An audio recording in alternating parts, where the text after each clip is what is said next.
네, 제가 저기 중간에 발표를 수정을 했는데 이제 그게 PDF 파일로 나오지를 못해서 오늘 20개만 갖고 왔어요. 근데 저는 마지막에 20명만 남아있을 줄 알았는데 이렇게 많이 남아있을 거라고 생각을 못했습니다. 지금 방금 심혜란 선생님 말씀하신 것과 관련해서 제가 사실은 오늘은 굉장히 개념적인 작업을 진행하려고 하고 사실 타이밍은 별로 안 좋아요. 왜냐면 이게 마지막이기 때문에 여러분들 머리에 이미 쥐가 나셨을 겁니다. 네, 그 쥐가 났는데 그거를 좀 정리해 보려고 사실 만들었는데 오히려 더 이제 혼란을 부추길 수도 있다. 이제 이런 걸 좀 염두에 두시고 한번 들어주셨으면 좋겠습니다. 저 발표의 제목은 디지털 도시화와 재물질화, 그리고 여기에 등장하는 3명의 주인공이 있다면 데이비드 하비, 소자, 그리고 캐런 버라드의 공간과 물질 개념을 중심으로 한번 해보겠습니다. 제가 디지털 도시화, 이거는 왜 했냐면 사실 저희 그 아젠다이기 때문에 이제 하게 되는데요. 이 디지털 도시화, 에드워드 소자가 그랬어요. 디지털 매체의 도입 정보와 함께 완전히 새로운 도시화 과정이 나타났다. 그리고 이러한 대대적으로 새로운 도시화 과정을 제대로 분석하기 위해서는 공간에 대한 완전히 새로운 이해 방식이 필요하다라고 얘기를 했어요. 근데 이 공간에 대해서 계속 얘기하다 보면 사람들이 이게 도대체 어떤 공간을 얘기를 하는 건지, 아까 그 심혜란 선생님 말씀하신 것처럼 혼종화된 공간이 나타나기 때문에 기존의 개념으로는 너무 이게 파악하기 어려운 거예요. 그게 영토화를 의미하는 건가? 어떤 용기를 의미하는 건가? 그럼 그 용기나 영토가 타일 영토화된다라는 뜻인가? 도대체 우리가 몸을 잃는다는 거, 혹은 도시 공간이 소멸된다라는 게 어떤 뜻인가? 타일 영토화인가? 타일 물질화인가? 곰곰이 생각해 보니까 이 굉장히 헷갈리더라고요. 그리고 우리가 보통 이 타일 영토화와 동시에 재영토화가 이루어진다고 하는데 그거는 재물질화를 이야기하는 걸까? 그리고 이와 더불어서 새롭게 정리된 물질은 결정된 것인가, 힘이 가능한 것인가. 이제 이런 개념적 혼란을 극복하기 위해서 먼저 저는 소자와 함께 타일 영토화를 표준으로 하는 디지털 도시화가 무엇인지를 밝히고, 그리고 하비와 함께 절대적, 상대적, 관계적 공간을 구분한 후에 디지털 도시를 관계적 공간으로 정의한 뒤, 자, 슬슬 이렇게 예감 오시죠? 관계적 공간이 있습니다. 그래서 버라드와 함께 관계적 공간의 물질성이 도대체 어떤 것인지, 이게 타일 물질화나 타일 영토화가 아니라면 도대체 어떤 물질성을 갖고 있다는 얘기인지 이거를 규명하고자 합니다. 그리고 이를 통해서 관계적 공간으로서의 디지털 도시가 가진 교차적 물질성과 정치적 행위 가능성을 설명하고자 합니다. 제가 여기서 추구하는 거는 사실은 그래서 소위 역사적 유물론이라고 하는 게 조금 낡았으니까 신유물론으로 유물론 한번 다시 해보자 하는 아이디어로 넘어갈 수 있지 않을까를 제안을 좀 드리려고 하는 거예요. 처음에 그러면 디지털 도시화와 탈영토화를 한번 살펴보겠습니다. 여러분들 도시의 일반적인 의미는 시장의 법칙에 따르는 모든 사람들이 물리적 또는 상징적으로 만나는 공간, 이렇게 되어 있습니다.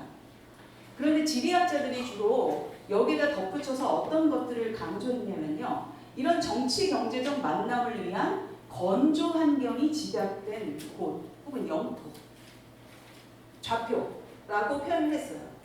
이게 사실은 영토라는 개념이고 이 영토라는 개념과 맞물려 있는 물질 개념입니다. 디지털 도시화는 카스텔에 의하면 장소에 기반한 공동체가, 아까 영토라고 하는 것에 기반했던 공동체가 상호작용을 조직화하는 중심 형태로서의 네트워크로서 개최됩니다. 웹, 인공지능, 넷스케이프, 디지털 커뮤니티 등으로 나타나는 정보혁명이라는 사회적 배경과 함께 깊게 관련된 포스트 메트로폴리스라는 용어를 사용했습니다. 그 포스트 메트로폴리스라고 얘기될 수 있는 이 디지털 폴리스에 대해서 사실 소자는 이거를 갖다가 탈영토화라는 말을 놓고 있는데요. 여기서의 이야기는 사실 지리의 종말이에요. 영토성으로서의 물질의 종말을 얘기를 하는 거고요. 딱딱한 물질성의 증발이라는 표현을 합니다. 실제 재현도 모사도 아닌 그 자체가 기원이 되는 시뮬레이션의 세계가 들어선 것, 아까 이미지라고 말씀하신 것, 현실의 기호와 시뮬레이션이 실제 그 자체를 아예 대체해버리게 된 곳. 네, 이게 소자의 정의입니다. 이런 것들은 단계적으로 진행이 돼서 소자가 뭐라고 하냐면 보드리아르 말로 하면 아예 그냥 두 개가 공존하는 것도 아니고 어떻게 보면 시뮬라크르가 원래 기원이 될 정도로 선행하게 되는 원래부터 모서본이 있고 그 다음에 원본처럼 생각되는 우리의 실체가 있어도 되는 이 뒤바뀌어진 시대까지 왔다라고 규명할 정도로 사실 여기서의 이제 규명하는 것은 이제 타일용토하죠. 자, 그렇다면 이제 우리는 무의 영역에 살게 되는 것일까요? 물질 없는 영역에 살게 되는 것일까요? 근데 소자는 사실은 보이어라는 사람이 여기에 대해서 우리는 이제 그렇게 되나 보다 라고 얘기를 하면서 회의적이었는데 보이어와 달리 포스트 메트로폴리스의 형태가 타일 영토화와 제 영토화의 동시적 상호작용이다 라고 얘기를 하면서 아니 그 물질성이라고 생각하는 영토가 영토성으로서의 물질성인지는 모르겠지만 이게 여전히 되고 있다 라고 얘기해요. 여기서의 제 영토화란 어떤 의미를 갖냐면 도시 영토가 다 중심화됐다는 의미예요. 여전히 영토라는 의미의 물질성을 전제로 하면서 영토가 재편된다라는 의미로 재영토화를 얘기를 합니다. 예를 들어서 도심에 하나의 중심이 있고 그것을 기준으로 해서 어떤 건조 환경이 집약되는 모습이 아니라 예를 들면 컴퓨터를 다량으로 이용을 할 때에는 뭐 디지털 저장고 같은 것들은 어떤 지역에 있다든지 하면서 도시의 중심이라든지 이런 것들이 있었던 어떤 내용들이 분산이 되잖아요. 요걸 이제 다 중심화라고 얘기합니다. 근데 여기서 아직도 포기하지 않고 있는 것은 도시의 물질성은 여전히 영토와 관련된 거지만 그 영토가 재편된다라는 의미다라고 읽을 수가 있어요. 그런데 저는 소자에게서 두 가지 의미가 같이 나타났다고 생각합니다. 여기서 재영토화란 또 어떤 의미냐면 재물질화를 의미한다라고 합니다. 이건 제 해석입니다. 이게 무슨 말이냐면 영토라는 의미의 물질성을 넘어서는 재물질화의 어떤 그 과정을 묘사하고 있다는 것입니다. 즉 도시 공간은 영토적 공간과 시뮬레이션 공간이 뒤엉켜 상호작용하면서 캐런 바라드의 얽힘이죠. 예, 이 실제와 상상의 경계가 모호한 그리고 아까 시메르 선생님이 얘기하신 다공질의 공간으로 바뀌게 된다라고 얘기를 하는데 이것은 사실 그냥 영토와 가상세계가 따로따로 있는데 공존한다의 의미 정도가 아니라 이게 사실 화학적으로 결합돼서 얽힘의 상태로 있다라는 것까지도 표현하는 말이라고 생각해요. 그래서 단순히 탈영토화라고 얘기할 수 없고 재물질화의 과정이다라고 저는 이제 생각을 하는데요. 특히나 후자의 문제를 뭐라고 표현하냐면 저는 이제 하이퍼 리얼리티라고 표현을 했다고 생각해요. 소자는 디지털 시대의 이러한 도시 공간이 갖는 특징을 하이퍼 리얼리티라고 명명하는 데에는 실제적이자 상상적인 것의 뒤엉킴과 혼란의 증가를 의미합니다. 여기서 그 real and imagination 이게 이것도 없이 그냥 다 붙어 있는 거 보이시죠? 이거 일부러 띄어쓰기 한 게 아니에요. 두 개가 따로 있다가 서로 상호작용한다는 게 아니라 interaction의 부분을 분명히 저는 이제 말로 표현하지는 못했지만 소자가 이 신유물론 다 알고 사실 얘기한 것 같지는 않거든요. 하지만 그 분위기는 알았던 것 같아요. 그래서 이런 개념들을 사용해서 표현하고 있다. 이것은 단순히 재영토화가 아니라 재물질화와 관련이 되어 있다. 그렇다면 이 재물질화가 나타나는 디지털 도시화, 디지털 공간은 어떤 공간 개념으로 파악될 수 있을까? 이걸 조금 더 한 발 더 나아가서 이런 거에 대해서 혹시 얘기한 적이 있는 사람이 있을까를 찾아봤는데 사실 옛날부터 솔직히 알고 있었어요. 그게 누구냐면 데이비드 하비예요. 역시 이 사람도 제가 HK 사업을 하게 되면서 알게 된 사람입니다.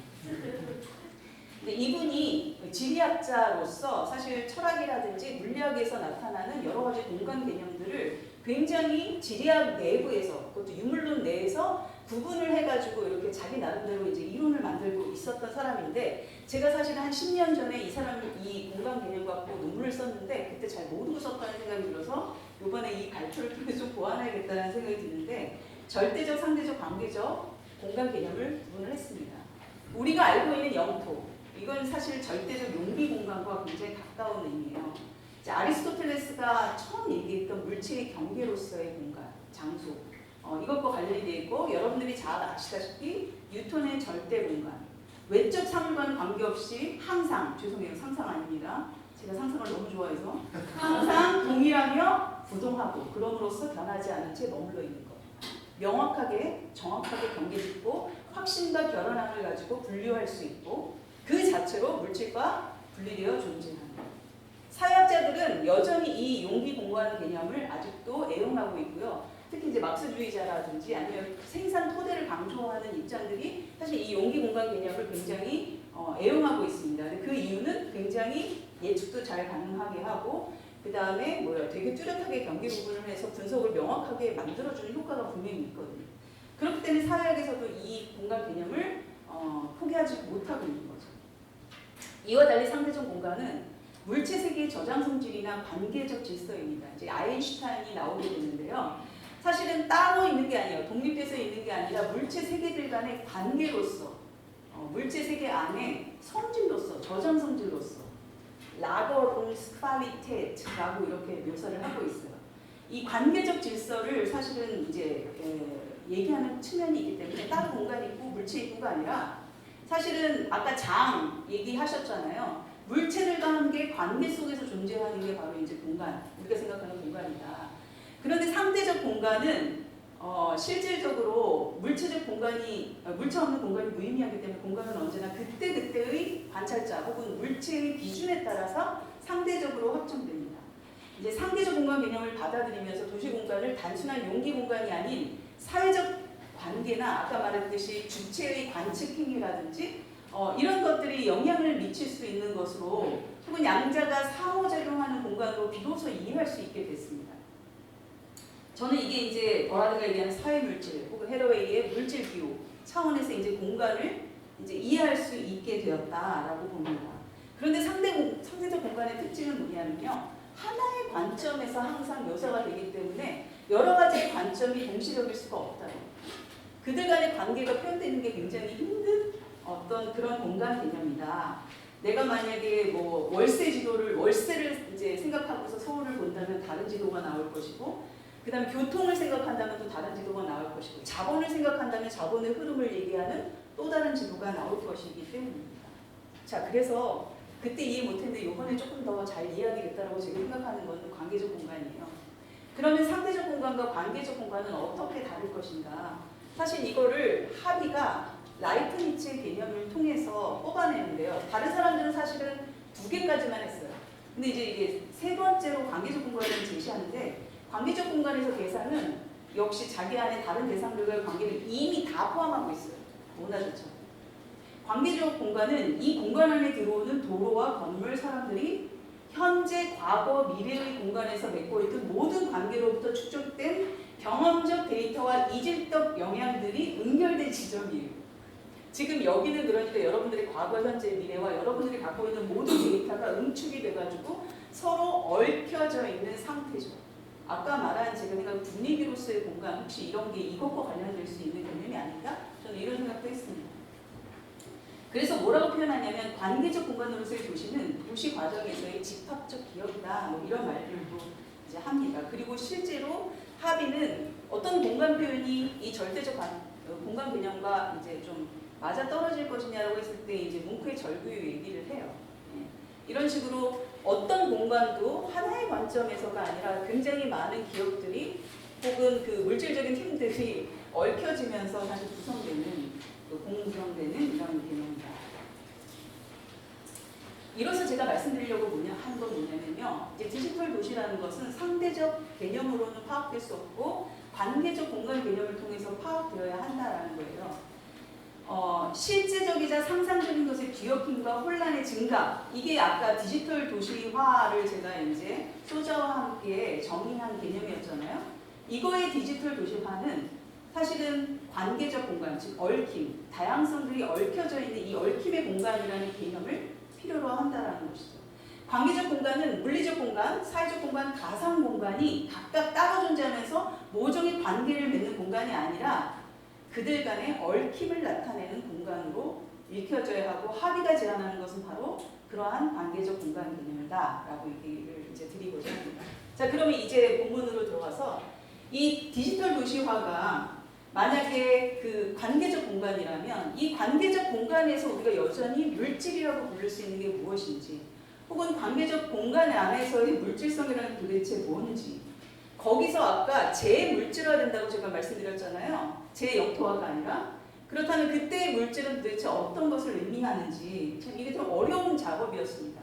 이거를 찾기 위해서 다시 하비로 갔어요.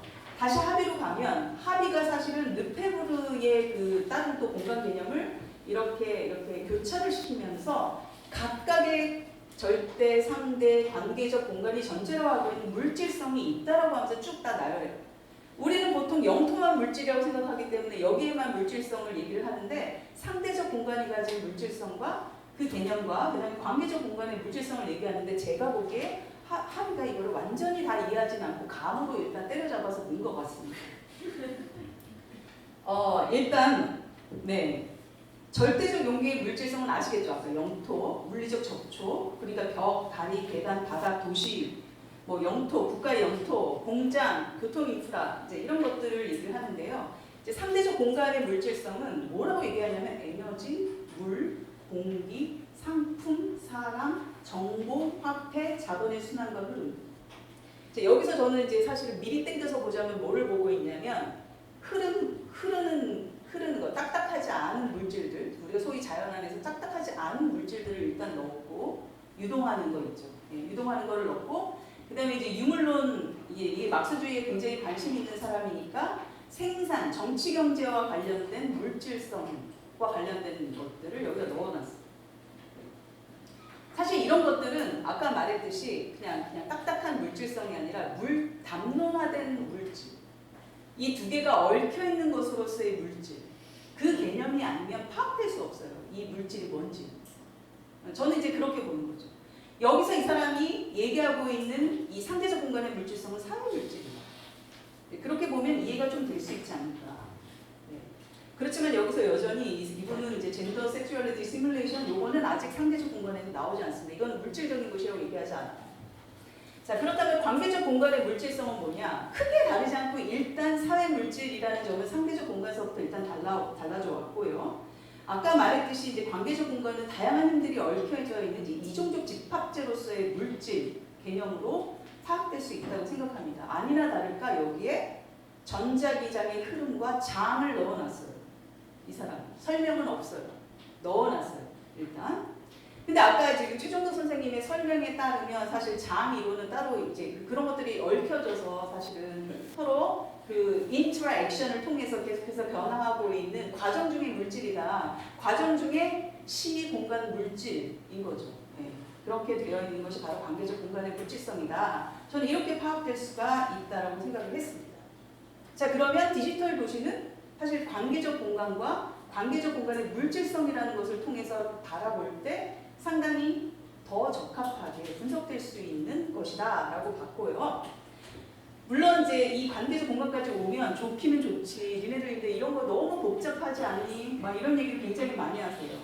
왜냐하면 절대적 공간에서 상대적, 관계적 공간 개념도 갈수록 공간의 측정은 더 불확실하게 됩니다. 따라서 실증주의적인 유물론적인 성향을 가진 사람들에게 관계적 공간 개념은 저주일 수 있다. 이걸 지금 제가 갖고 온 거예요. 저주일 수 있다. 반면 관계적 시공간의 물질성은 항상 단순한 물질 그 이상입니다. 저는 여기서 뭐라고 생각하냐면 관계적 공간이 가진 물질성의 특징이 사실은 저도 캐런 버라드를 갖고 이거를 읽고 있기 때문에 이렇게 저기 관계성에서 나오는 자기조직적 물질성이다라고 읽고 싶은 거죠. 예, 제가 그래서 이제 이렇게 해서 했습니다. 그러면 버라드의 시공간 물질과 그 정치적 함의를 사실 지금 말씀드린 거를 다시 버라드의 용어로 조금 더 정리해보면 어떨까라고 생각을 했어요. 제가 아까 말씀드렸듯이 디지털 도시화에서는 탈영토화가 일어나지만 재영토화라고 하면 너무 부족하다. 그래서 제가 아까 재물질화로 사실 말해야 된다라고 중간에 하나 주장을 했죠. 이 재물질화의 내용을 좀 더 구체적으로 살펴보기 위해서 캐런 버라드의 새로운 공간인 물질 개념을 보고자 합니다.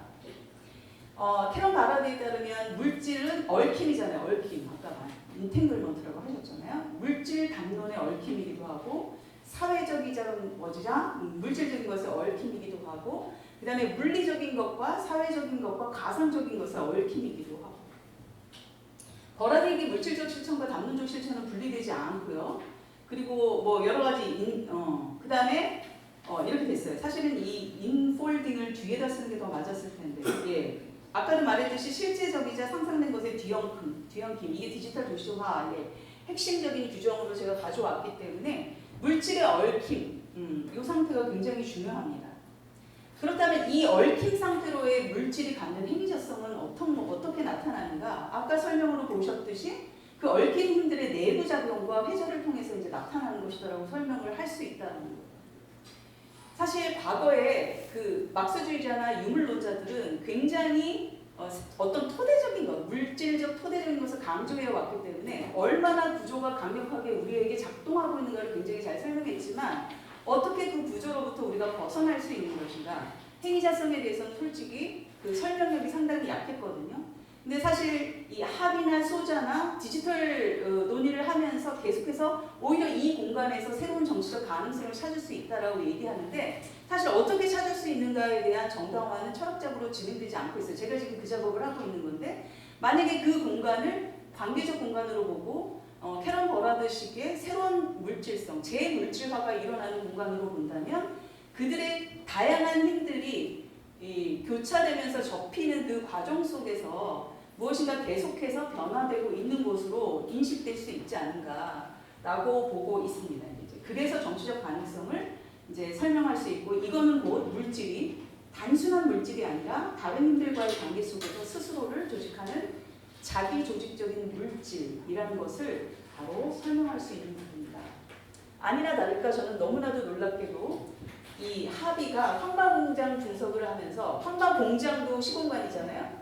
그런데 노동자의 몸, 계급 이것도 다 시공간과 이제 물질로 보고 있어요. 그리고 이 사람한테는 시공간과 물질이 다른 게 아니에요. 아까 말했듯이 상대적 공간 이후로는 이 두 개가 같이 항상 존재하기 때문에 이거는 사실 따로 되어 있지 않아요.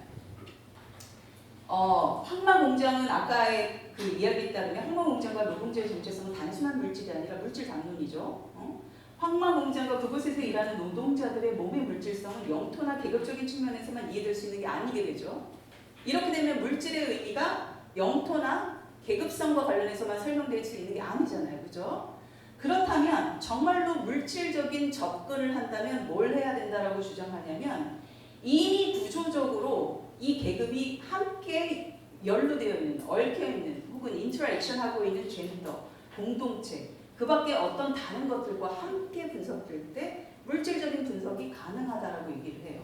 그러면서 캐런 버라드는 무슨 얘기를 하냐면 기존의 유물론이 사실 토대로서의 생산을 유물론의 기점으로 보고 있었기 때문에 그것이 작동할 때 함께 얽혀서 작동하는 계급의 문제가 갈까? 예를 들어서 젠더 아주 전형적이잖아요. 그 젠더의 문제를 함께 고려하지 못했다라고 비판합니다. 그러면서 저는 이 캐런 버라드가 구유물론을 자기와 이제 구분짓고 있다고 생각을 하게 되는 거죠. 황마공장의 물질성은 건조 환경뿐만 아니라 기계 장치와 그곳에서 일하는 인간의 기업 모두에 의해 함께 구성됩니다. 노동자, 기계, 관리자들은 얽힌 현상들, 관계적 존재자들이며 회전을 통한 내부작용 속에서 서로의 구성을 돕습니다. 자, 이 황마공장을 분석한 것을 제가 디지털 도시의 새로운 물질성을 설명하는 것으로 한번 적용을 해보겠습니다. 앞서 말씀드렸듯이 디지털 도시는 실제적이자 상상된 것의 뒤엉킴이고요. 공간과 그 공간에 들어오는 사람들의 현재, 과거, 미래 기억들의 은결점입니다. 그리고 물리적, 사회적, 가상적 공간의 회절적 내부 작용을 통해서 지속되고 변화하고 있습니다. 그리고 계속해서 형성 중인 신체와 우발적 시공간이라고 할 수 있죠. 이러한 새로운 물질성은 초과, 힘, 활력, 관계성, 차이이며 이를 통해 물질은 활동적, 자기창조적, 생산적, 예측할 수 없는 것이 됩니다. 라는 브라이도트의 말과 캐런 버라드의 설명은 크게 다르지 않다고 생각합니다. 바로 이 공간에서 어떻게 보면 제가 교차적, 아까 제가 물어봤잖아요. 격주름. 어떻게 보면 교차적 얽힘. 그것으로 인해서 탄생하게 되는 새로운 물질성. 그것을 재물질화라고 규정한다면 그 물질은 바로 새로운 정치적 행위자성을 가능하게 하는 시공간 물질인 것이다. 네, 여기까지 제 발표 마치겠습니다.